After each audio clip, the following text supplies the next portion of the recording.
रामायण तो आप बचपन से सुनते और देखते आए हैं, जिसमें अंत में ये दिखाया जाता है कि भगवान श्री राम ने रावण का वध कर दिया था।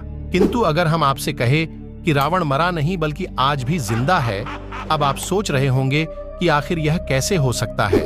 लेकिन आप मानो या ना मानो, रावण आज भी जिंदा है।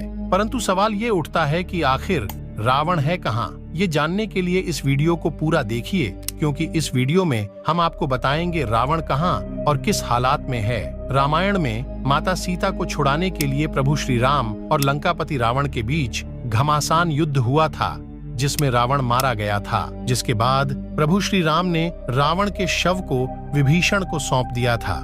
लेकिन यह कोई नहीं जानता कि विभीषण ने रावण के शव का क्या किया, क्योंकि किसी को रावण के अंतिम संस्कार का कोई भी साक्ष्य नहीं मिले हैं, ना ही इस बारे में किसी को जानकारी है। इसीलिए हर कोई जानना चाहता है कि आखिर उसके शरीर का क्या हुआ। लेकिन आप यह सुनकर हैरान हो जाएंगे कि रावण का शव आज भी सुरक्षित रखा गया है। भले ही यह बात आप ना मानो, पर आज हम आपको कुछ ऐसे सबूत दिखाने जा रहे हैं जिसके दम पर आप यह मान सके कि रावण आज भी जिंदा है। शोधकर्ताओं की माने तो श्रीलंका में रावण के होने के सबूत मिले हैं। श्रीलंका के रामायण अनुसंधान कमेटी का दावा है कि उन्हें श्रीलंका के जंगलों के बीच एक गुफा में एक शव मिले हैं। करीब 8000 फीट ऊंचाई पर बने इस गुफा में रावण पूजा पाठ और यज्ञ किया करते थे। इसी गुफा में रावण की मम्मी रखी गई है। जिस ताबूत में रावण के शव को रखा गया है, उसकी लंबाई 18 फीट और चौड़ाई 5 फीट है। रावण के शव के ऊपर एक खास तरह का लेप लगाया गया है, जिस वजह से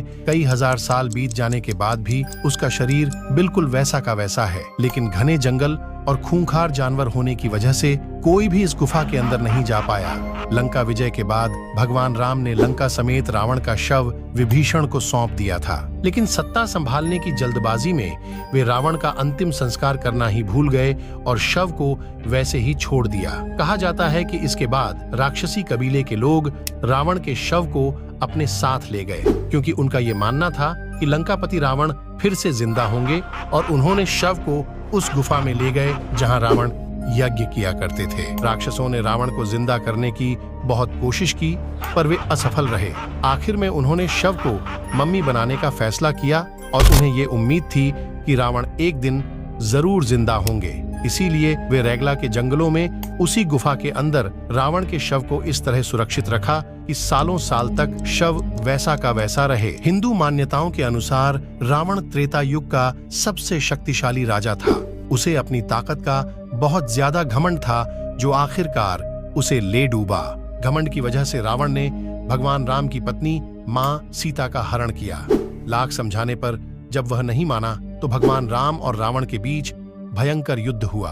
रावण के पास बहुत शक्तिशाली सेना थी। इसके बावजूद अहंकार की वजह से रावण मारा गया।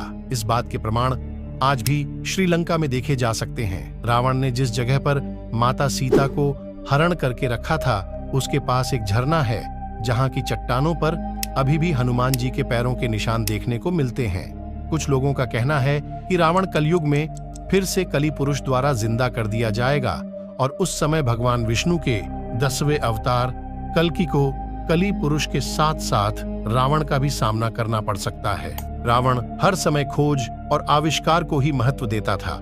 वह नए नए अस्त्र शस्त्र और यंत्र बनवा कर रहता था। कहते हैं कि वह स्वर्ग तक सीढ़ियां भी बनवाना चाहता था।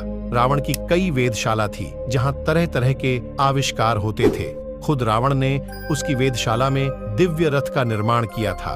कहा जाता है कि रावण की पहली पत्नी मंदोदरी ने ही शतरंज का आविष्कार किया था। वही रावण बहुत बड़ा तपस्वी भी था। वह अपनी इच्छाओं की पूर्ति के लिए तप किया करता था।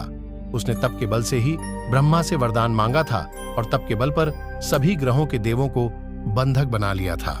हनुमान जी ने ही शनिदेव को रावण के बंधन से मुक्त कराया था। रामायण के अनुसार रावण को महिलाओं से बहुत रस था।